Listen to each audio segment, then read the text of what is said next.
G'day, welcome to Golf, Sleep, Repeat, or GSR for short. I'm Andy Wright and I absolutely love golf. And over the next half hour, we're going to satisfy your hunger for the game with a smorgasbord of golfing flavours. We're going to introduce you to a new form of the game that could revolutionise the way in which it's played. We're going to show you the small New Zealand country club that played host to Tiger Woods in 2006, relive Kiwis dominating on the world stage, and teach you how to focus under immense pressure. That and more coming up, but first. Yes, making GSR news this week, a big development in the world of golfing rules. The Royal and Ancient, the R&A, and the United States Golf Association, USGA, have come together and made a rule around the length of a golf club. Basically, they're saying now that a club in your bag can't be any longer than 46 inches. And you may be thinking, why? Well, to put it simply, the longer the golf club, the longer the ball goes. It's not quite as simple as that, but it kind of is at the same time. Now, some are calling this the Bryson DeChambeau rule because over the last 18 months, Bryson DeChambeau has just increased his driving distance to like an astronomical level. Now he's like #1 and just hitting it huge and making a mockery of golf courses. But actually, this has been in conversation for some time. It's just got to a tipping point in more recent times.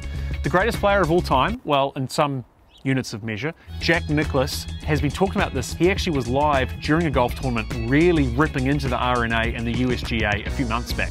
The USGA and the R&A have got to wake up sooner or later. They just can't keep bearing their heads on this. They see it, they watch television, they see where these guys hit the golf ball. It isn't about how far they hit it. You just can't keep making golf courses longer. You just don't have enough land and you don't have enough money to do it. So interestingly there, he's coming from a course design perspective. He's actually not that bothered about how far they're hitting it. It's just that, you know, a golf course can only be so big because we don't have limitless land. He actually has designed Kinloch in Taupo, one of our top courses in this country, so he really does know what he's talking about. And, you know, he's only like the greatest player of all time, so he's probably worth listening to. Now remember, this isn't actually a hard and fast rule. This is a local model rule, meaning it's just a framework to implement into a tournament that a professional tournament or an elite amateur event can use if they want. So if you've got a 48-inch, don't snap it just yet. And in other news, and this sucks to be honest, 2 key golfing events on the New Zealand golf calendar have been cancelled. I'm talking about the Christie's Floorings Mount Open in Mount Maunganui and the Karis Open in Tauranga. Now you may be thinking, well, what's 2 more cancellations in a year that's already had so many cancellations? Well, these ones really suck because we thought, well, at least we're going to get to play those, but no, they've become more victims of COVID. When you put the New Zealand Golf Tour in context, you'll understand as to why this sucks so much.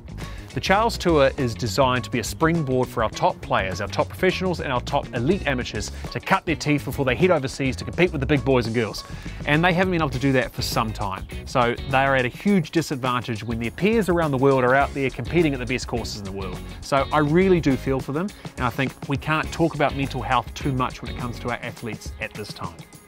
And in slightly pointless news, what do the top players in the world eat during tournament week? Maybe we could learn something here. Let's ask LPGA's Jin Young Ko after a 10th career win. Yeah, and the food was amazing. I had a lot of cookies for this week. And brownies as well. And I love to eat corned beef. I had a lot of beef and turkey this week, and like salad was really good, and I'm hungry right now. Yeah, I get it. I mean, if you can, why not? Anyway, that's GSR News. Now, at the start of the show, we mentioned that in this episode, you're going to learn the art of focusing under immense pressure. Well, we're going to do that after we rewind to 2008 to relive Kiwis dominating on the world stage. What happened in that year was one of the greatest moments in New Zealand golfing history. GSR Rewind is straight after this.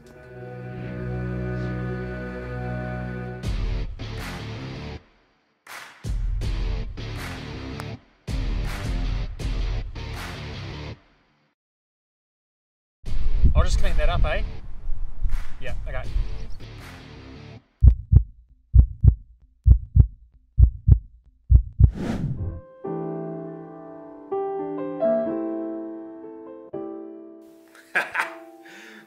He should have marked that. He's rushing now.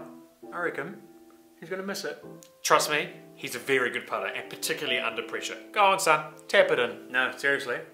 This is going to be a disaster. This is going to be his downfall. I guarantee it.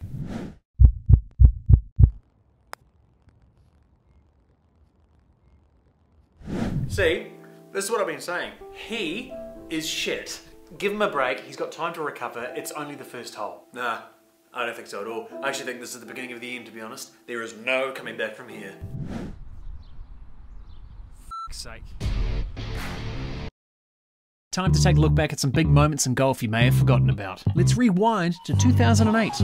T-Pain was getting low, Barack Obama was getting presidential, John Key was getting prime ministerial, and I shot 69 in the opening round of the North Island Stroke Play at Whakatane Golf Club. Sure, it was par 70 and I shot 79 in the second round, but hey, conditions were tough. But in August 2008, Kiwi Danny Lee became the youngest ever winner of the US Amateur Championship. For those out of the loop, this event is the pinnacle, and no, not the golf ball, it is like the top amateur event in the world. At 18 years and 1 month old, Danny was 6 months and 29 days younger than Tiger Woods when he won his first US Amateur title.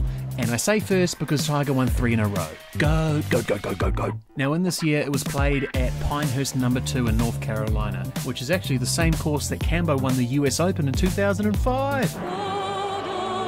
The final day was the 11th day of competition, so it's brutal, and it saw the last 2 men standing fighting it out over 36 holes of match play. Our Danny Lee and Florida State rep Drew Kittleson. First hole, Kittleson rolls this in for birdie, and then this is the 5th hole. Danny missed this, and that takes him to 2 down early on. After that, Danny just went crazy, and he was putting like a man possessed. He went 5 up after the first round, so that means he went 7 up in the final 13 holes of round 1. Wild. Fast forward to the second and final round, and this is his approach into 7. It looks poetic, it just looks like a man dialed in. A high, spinny lob, stiff, beautiful. But Drew fights back, and after 26 holes, the difference is only 2, and then Lee goes Super Saiyan. He hits it, he starts walking, he knows it's good, and it's real good. What a boss. Just a little bit right of the hole. Woo! Yeah, just a little bit. Here he is on the 14th hole of the second round, and he's got this putt to be crowned the US Amateur Champion. He holds it, it's amazing. Obviously, he hadn't rehearsed the celebration. Let's watch that again.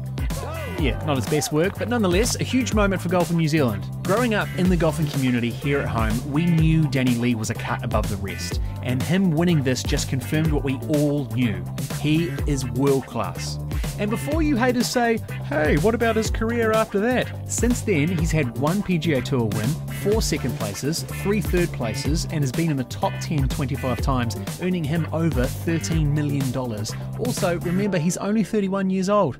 God bless you, Danny Lee. You're a Kiwi golfing hero. Welcome back to GSR. Now, if you're a Tiger Woods fan, you may have heard the stories of his intense training regimes when he was younger to build mental toughness. There's all sorts of rumours that fly around about how his dad used to purposely distract him when he was practicing to try and put him off, to harden him to the outside stimulus and zero in his focus. We thought we'd take that idea and take it to the extreme. Introducing Hustle McGrind. Yeah, so they say that being a certified mental toughness coach has its challenges, but I see that as just part of the story. I'm Hustle McGrind. I specialise in getting the best out of my clients and my athletes.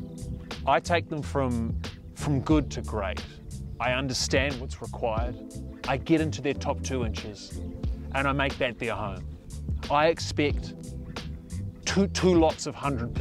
200% is what I expect. I'm unorthodox, well that's what they say, but really I'm just passionate. Today I'm going to take my client to the next level. I'm Hustle McGrind. Let's grind. What holes do you have in your mental game? I don't know, I used to be a bit of a hothead growing up, Okay. but I'd like to think over the last sort of 5-6 years I've been on a bit of a journey to try and let that part of my life go. Yep. And yeah, I'd say pretty relaxed now, just trying to enjoy the game as much as I can. And what do you want to get out of Hustle McGrind's services today? To be honest, mate, I'm actually just looking for that mental edge to try and, you know, break through on the Charles Tour. That's the big goal for me. So whatever advice you've got, mate, I'm all ears. Okay, all right. Let's do it. Let's do it. Hustle McGrind. What we've got here is a simple 5-foot putt. What I need from you is to hole 3 in a row. I can do whatever I want to distract you. I can't touch you. Okay. I can't interfere with the stroke.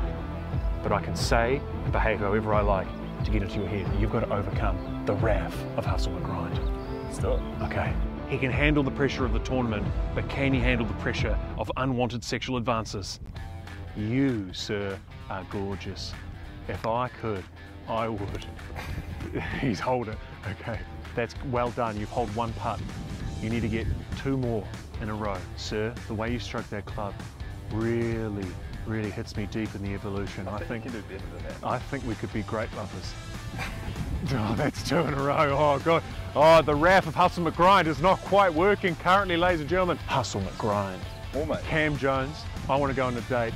Oh, I just got some photos sent to me of your family. I don't know where I was going with that. Have you hold 3? Is that 3? Is that 3 in a row? Oh, God. I went down the route of family. I was like, actually, that's too far. Too far. Well done. Yeah, good on you. Hustle. 3 in a row. Congratulations. He is mentally strong. I am Hustle McGrind. Challenge number 2, Cam Jones. You've done well with the putting. Unfortunately, Hustle McGrind wasn't in his best form. Was it? No, but can he this time? Why is Hustle McGrind talking about himself in 3rd person? He's not entirely sure. But here, we're going to get you to do a bump and run. You'll see down around the hole, we've marked out a little area. You've got to get 3 in a row in that area. Now, I know you can handle the pressure of tournament golf, but can you handle the pressure of an unwanted heckler? We'll see. Okay. You suck. You suck so bad. You think you go to the gym, what are those arms? Chicken arms? Do you even eat protein? Do you even lift, bro? Do you even lift, bro? I mean, that's come up short. Clearly not. Clearly. That's come up short. That sucks. Start again. You haven't even done 1. What's that? Look at that crap. So I mean, sure, you've made it, but what? That's a fluke. My nana's better than you, and she's dead. You can't say that. One of them is, oh yeah, good strike, a little bit of overspin, clearly doesn't know what he's doing. Man, hopeless. God, when did you start playing? Last week? What'd you have for breakfast? A big bowl of suck at bump and runs? Yeah. Oh, okay. Go on. That's actually almost gone in. Yeah, okay, that's 3 in a row right there then. Well done, you've passed. Congratulations. Thank you. Thank you. I think your heckling could get a bit better, right? Yes. It wasn't too hard. Yeah, Hustle McGrind's probably learning a lot more here today than Cam Jones is. But challenge 3 coming right up, and we're taking it to a new level. Let's grind.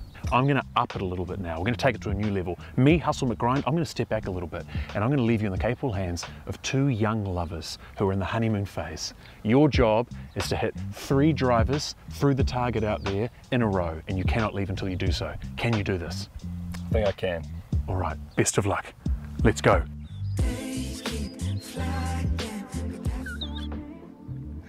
More saliva, please. More saliva. I want to hear the slop. Cam's really battling. This is too much. It's a little bit distracting. Hearing them. I think it's the saliva that's getting him. Yeah. Yep. Ah, he's absolutely smacked it straight through the middle. That's 1. Can he get 2 more? Kiss, faster, harder. Harder. God damn it. He's focusing. Focus. You can't say that. Yeah. He can't hold it. Oh, he's hit a little fade straight through the middle. Is it coming down? I think we would, that's through it. Oh, there, no, I will give that to you. Okay. That's 2 in a row. Right. He's caught it off the heel. I want to hear the passion. Probably don't make love at the moment, but kind of do at the same time. Final one, if you can get this. Oh, he's taking his top off. They're really into their work now. Jeez. Yes, Penny, this is the defining moment. From good to great, these are the times. He's absolutely biked it down the middle. It's too easy. It's too easy. I feel like this might be helping me. Thank you, our young couple in love. You've done a great job. Cam Jones. There's a couple of people on the range that don't know what's going on. Cam Jones, you have successfully graduated from the School of Hustle McGrind. You are mentally tough. Congratulations. Yes. Thanks, Dan. Oh, thanks, Hustle McGrind. Shit. In just a moment, we're going to take you to the small New Zealand country club that played host to Tiger Woods in 2006. Bear in mind, this club is only $30 a round, and it's an amazing story. We'll do that in just a sec. But first, bogeys suck. Anyway, this is a par 4. What should I hit?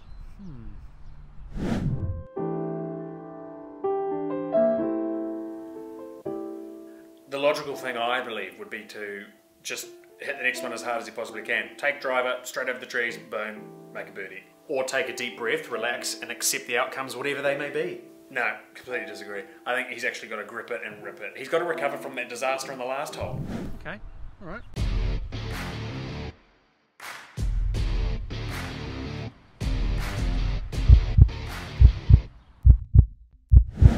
Did anybody tell him that there's out of bounds on the right? Did you tell him? Well, that's hardly a concern because he's a very good driver of the golf ball.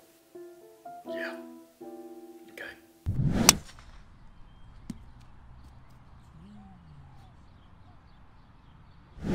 Damn. That was tragic. You know what? When he gets home, he should probably chuck his clubs on Trade Me. He could probably get quite a few dollars for those. And then he could take up a new sport. Like something he doesn't suck at. Yeah. I guess I'm starting to think the same. We are spoilt for choice when it comes to golf courses in New Zealand. We have a lot. We've got about 350 to 400 golf clubs, and I say about because there's a lot of courses that really are just someone's paddock with a hole in it, and we go, that's a course. I'm like, oh, kinda is, but kinda isn't.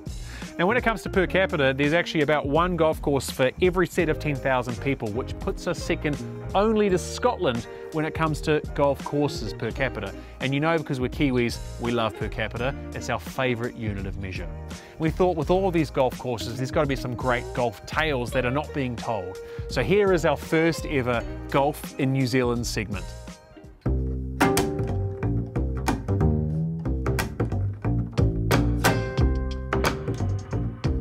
So I'm standing here over the putting green here at South Head Golf Club, which is a lovely golf course in the Kaipara Harbour in the north of Auckland.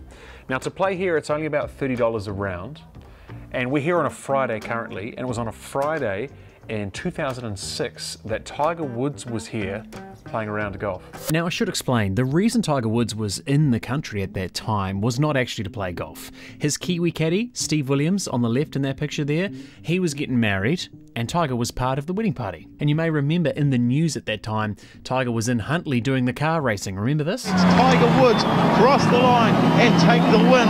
The team, they did great. I mean, they were blocking all the way and just nailing guys left and right. I was kind of watching it. Anyway, back to me in the clubhouse. Now, at that time, it was only $15 a round. So bear in mind, someone would have turned up on that day with $15 in their pocket, paid their green fees, gone out into the course and met Tiger Woods. Now that is crazy, because in New Zealand we're actually kind of used to bumping into our sporting heroes because it is obviously, everyone kind of knows everyone. For example, it wouldn't be that strange to maybe go down to a local cricket ground and see Kane Williamson. But to come to a course like this that really is isolated and meet literally the #1 player in the world, if not all time, that would have been a wild experience. And there was one man who was here on that day. Let's meet him. So Mike, you're the starter here at South Head Golf Club. I am. How did you find out Tiger was coming? Steve Williams, who at that time was a member, he had said that he was bringing an important person on a particular day, and would we look after him? I thought it was simply a member of Steve's racing team, but the night before, I get a phone call at home saying, I don't know whether you guessed, but I'm bringing Tiger Woods. Oh gosh, said I. There was only probably 4 of them playing, and out they went, and no one really saw them until they started coming off the course. But as they walked off the course, a couple of my members were coming in, and you can imagine the jaw-dropping thing that, well, is that really who I've just seen? It's so amazing. Can you tell us the story of what he may have done on the 12th hole? Apparently, Tiger did hit a few shots, including, I'm told, on the 12th, where he hit a 3-wood to somewhere into the middle of the green. Now that's a par 4, isn't it? That's a par 4. And how long is that? It's about just around 300 metres. Okay. Perhaps 280, 300. Do you reckon I can give that a go today to see if it was true? It'd be great. Okay. I'll bring you a wedge for your second shot. Do you think that I'm a I'm a great myth buster for this Tiger Woods story? Absolutely, but I've seen your handicap, and I might be made a liar. Okay. So Mike said on the 12th hole, which is this one here, right by the clubhouse, that Tiger had a 3-wood to the centre of the green. So according to my rangefinder, that's 284 metres. I've got my 3-wood in my hand, so I'll hit a few balls and see how close we can get. And the next on number 12, you'll never believe it, but he's using a 3-wood. You'll never get there, but please welcome Andrew Wright. You'll notice there a deafening silence from the crowd. Not a big turnout for this experiment. Oh, I've killed that. Oh, to be fair, it's not that short. I'm short, but it's not that short. All right, we'll have another go. Come on.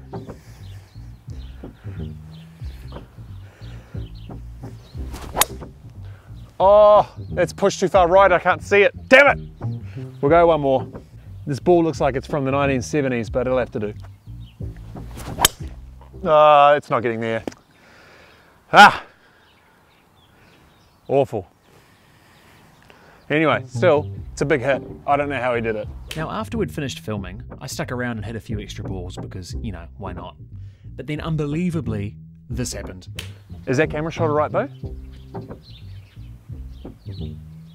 Dude, I think that's Steve Williams. Shit, that was Steve Williams. I know what you're thinking. Oh, this is a setup. Trust me, it's absolutely not. We were just about to go home, and then Steve Williams, Tiger's ex-caddy, walks onto the golf course to go play some golf. An unbelievable stroke of luck. And he was kind enough to talk to us. Steve, crazy to bump into you here as we were capturing the story about that day in 2006. Tell us about this course from your perspective, being one of the greatest caddies of all time. Why South Head? Why does it hold such a special place to you? Well, it's a little country course, it's like a hidden gem. It's very peaceful to play out here. There's no sort of road noise, there's no aircraft noise. It's just a real country course with a great atmosphere to it, and it's got a great bunch of members. It's a real social club, a great place to play golf.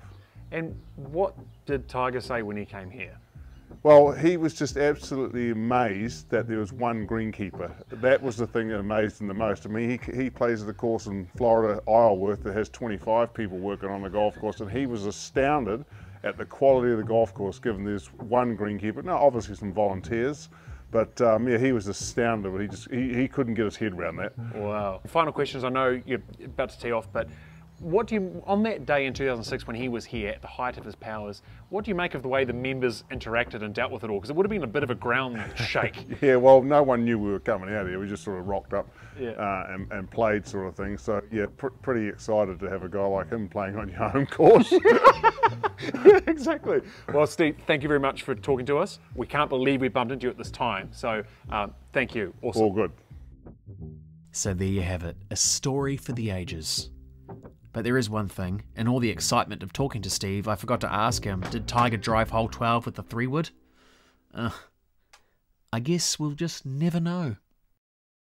If you have a golf tale that you would like told, be sure to email g'day@golfseekrepeat.com and you could feature in the next Golf in New Zealand segment. Now, taking us out tonight, we're very excited. It's a brand new form of golf. It'll revolutionise the way in which the game is played. We spent a lot of time in the boardroom coming up with this. It's called Stop, Go, Golf. How does it work? Well, basically, you play golf. If you make a bogey, you stop. If you make a par, you continue. Let's meet our first ever Stop, Go golfer.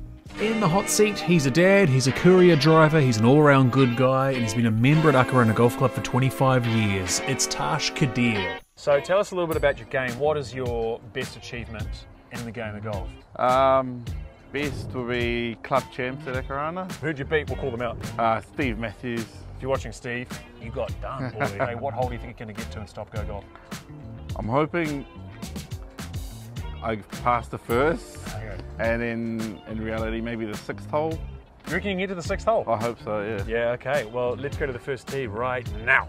Which is a short par 5 and he's got driver in hand. Oh, he's piped it down the middle. A little draw just left of centre. That is position A1. He is absolutely thumped that. So left now to the green for a second shot on a par 5, just over 120 metres. He's got pitching wedge in hand. He catches it nicely. It's going towards the right edge of that bunker on the left. It clears it and it's good. So now he's got 20 feet for eagle. Greens look a little bumpy. They have recently been cored, so don't judge them too harshly. He's got this for birdie. Oh, that's a birdie on the first hole. Up the boys. That means we skip the second and go straight to the third hole. Sweet. Yeah, so one of the rules of Stop Go Golf is if you make a birdie, you skip the next hole. So here we are now on the third tee. 166 metres. Massively downhill this par 3. He's got a 6-iron. That comes up just short. He's got a relatively routine bump and run from here, but still it can get away on you, but he's played it beautifully, and he's got this for another par. Oh, nice. Very well done. Easy par. Here we are on the fourth tee. He's got hybrid in hand. It's 317 metres, plenty of room left. He goes left, but he's fine. So now he's got about just over 90 metres left for his approach. Oh no, oh no. Sit down. Sit down. Could you please Mulligan. describe to the camera what you've just hit? Mulligan. I've bladed it. I've bladed it across the green. And it's pretty dead. Yeah, it's not just pretty dead, it's real dead. This is one of those greens you don't want to go long on, and he's gone real long. His next shot is all downhill, no green to work with, but he is into the wind and he's got a good lie, so if he clips it well, we'll see. Oh, that's good. That's so good. Oh, that's a phenomenal shot. Sit down. Oh, that's so good. I knew he had the game, but he's really turning up when he has to. That was phenomenal. This is for an unlikely par. He's probably about 6 or 7 feet, plenty of break left to right. Oh, how good is he? Woo! That's a par, ladies and gentlemen.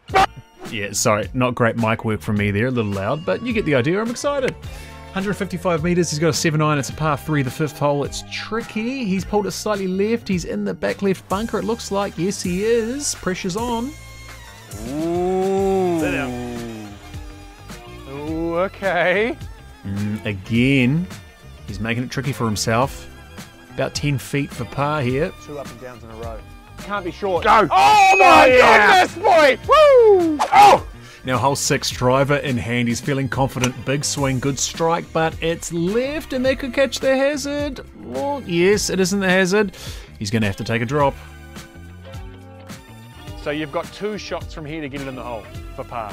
Otherwise your stop-go golf is stopped. Finish. Oh my gosh, that is so crisp. Go! Get up. Mate, that is a chance. We have a chance.